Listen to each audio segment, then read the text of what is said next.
In the early morning hours of May 7, 1964, Pacific Airlines Flight 773 took off from Reno, Nevada en route to San Francisco. The plane was minutes away from landing when it suddenly descended into a steep nosedive. A garbled message was heard over the radio about someone being shot before the flight crashed into a hillside in Contra Costa County.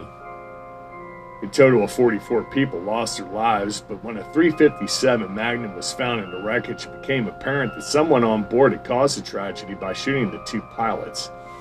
The investigation turned towards 27-year-old passenger named Francisco Paulo Gonzalez, who purchased a $105,000 life insurance policy before he boarded the plane.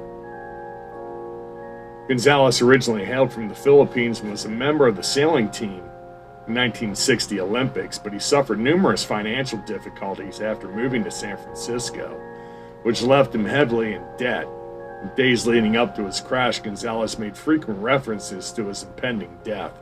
After traveling to Reno, Gonzalez spent the night gambling before boarding an early morning flight to San Francisco. He smuggled a 357 Magnum onto the plane and burst into the cockpit to murder both the pilots. Gonzalez then turned a gun on himself and did not live to experience the horrifying crash he caused. Because of this tragedy, it would become mandatory for all commercial airliners to keep their cockpit door locked during all flights.